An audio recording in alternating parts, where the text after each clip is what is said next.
Guys, pernah nggak sih kalian ngerasain tinggal di kos mewah yang murah banget, tapi suasananya tuh bikin nggak tenang? Kosnya suasananya nyaman, halaman luas, temboknya masih bagus, kamarnya luas, dan harganya miring. Tapi, tiap malam ada aja kejadian aneh yang bikin bulu kuduk berdiri. Tengah malam ada suara langkah kaki. Pintu kamar diketuk. Bahkan ada suara berbisik dari balik pintu kamar. Padahal waktu sudah lewat tengah malam dan semua orang lagi tidur. Dan yang paling parah, katanya ada penghuni lama yang sampai sekarang nggak pernah benar-benar pergi. Malam ini, gue bakal bawain cerita tentang sebuah kos mewah yang pernah ditinggali oleh teman kuliah gue. Yang katanya angker banget, sampai bikin penghuninya tidak betah. Hanya yang bernyali besar yang berani tinggal di kos itu. Siap? Sebelum mulai, ambil cemilan dulu buat menemani kalian mendengarkan cerita ini.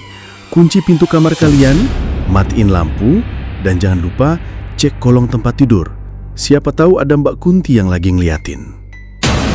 Hantu mahasiswi, penghuni kamar depan. Namaku Rika. Tahun 2019 adalah tahun pertamaku kuliah di Kota S, Jawa Tengah. Aku berasal dari kota kecil bernama G. Awalnya, aku sangat bersemangat. Bayangan tentang hidup mandiri, bertemu teman-teman baru, dan menikmati kebebasan sebagai mahasiswi baru membuatku tidak sabar untuk memulai. Tapi, aku tidak pernah membayangkan bahwa pilihan tempat kos yang kuambil akan membawa pengalaman yang tidak akan pernah aku lupakan seumur hidup. Bagian 1. Kos mewah di dekat kampus. Waktu itu aku bingung mencari kos.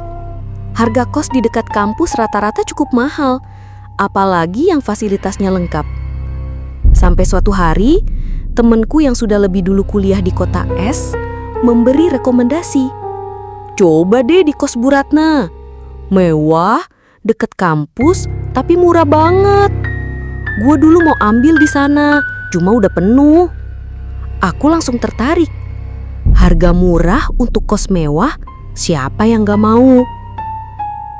Hari Sabtu aku berangkat bersama ayah, ibu, dan kakak laki-lakiku untuk survei.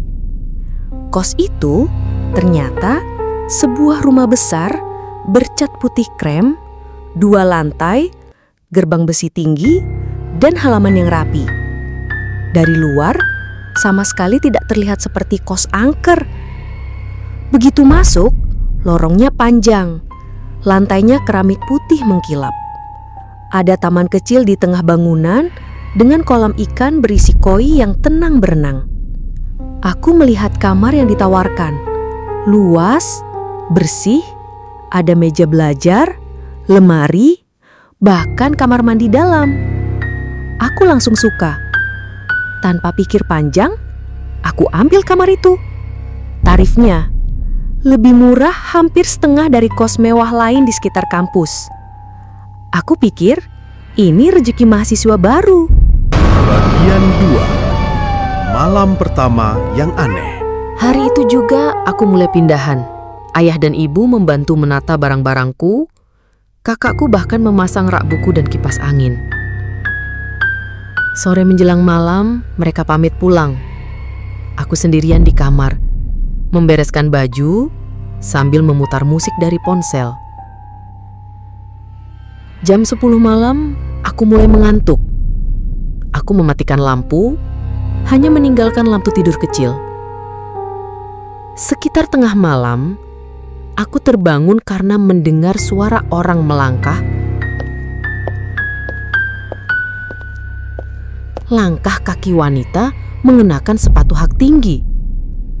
Awalnya kupikir itu suara penghuni lain yang baru pulang. Tapi, suara itu tidak seperti langkah biasa. Lama-kelamaan, secara perlahan, suara langkah itu berubah menjadi seperti diseret.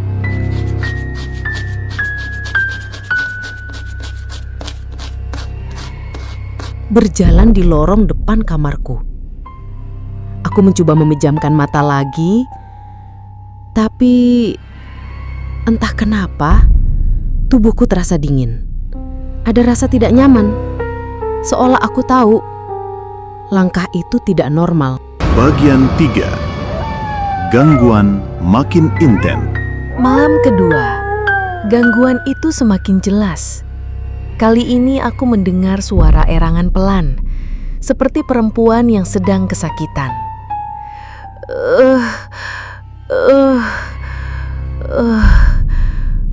Aku duduk di tempat tidur, memegang selimut erat-erat. Jantungku berdegup kencang.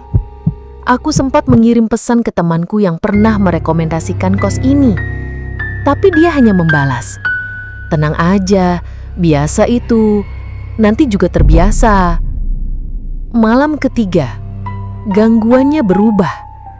Sekitar jam 1 pagi, terdengar ketukan di pintuku, pelan sekali. Aku membeku, tidak berani bergerak. Ketukan itu berhenti, tapi beberapa menit kemudian terdengar lagi, lebih keras.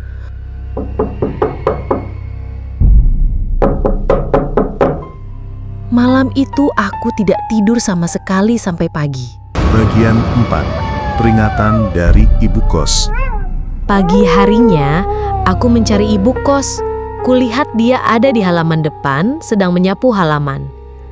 Aku melangkah keluar ke halaman depan dan memberanikan diri untuk bercerita ke ibu kos, Bu Ratna. Aku ceritakan semua kejadian gangguan itu dari malam pertama, kedua, hingga yang terakhir semalam. Dia hanya menatapku lama, lalu berkata pelan, "Kalau ada yang ketuk pintu malam-malam, jangan dibuka." Aku menunggu penjelasan lebih, tapi beliau hanya tersenyum tipis dan melanjutkan menyapu halaman. Kata-kata itu terus terngiang di kepalaku. Bagian 5. Wajah di lubang kunci. Malam keempat, gangguannya memuncak.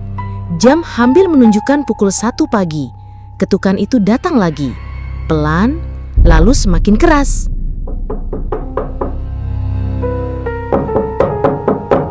Disertai suara perempuan berbisik tepat di depan pintu. "Buka pintunya." Entah kenapa, rasa takutku bercampur penasaran. Aku mendekat ke pintu dan mengintip lewat lubang kunci. Di luar, aku melihat sesosok perempuan.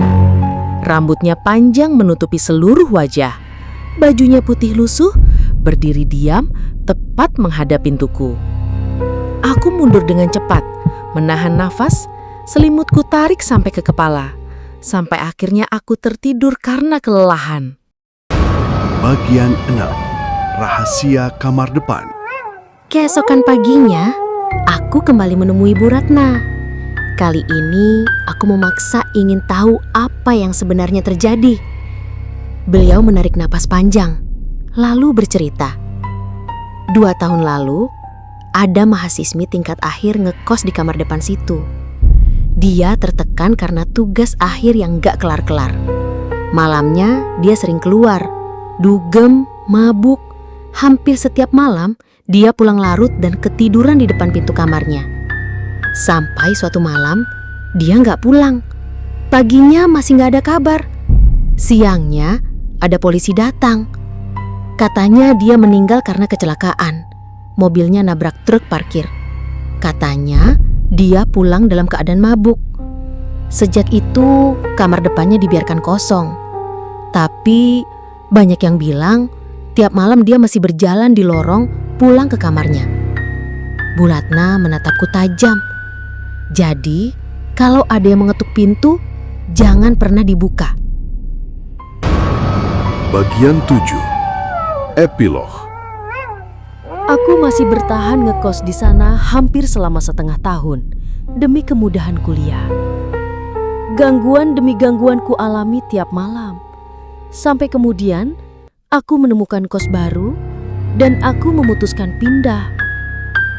Sebelum pergi, aku membeli seikat bunga, meletakkannya di depan kamar kosong itu dan berdoa semoga arwah perempuan itu menemukan ketenangan di alam sana.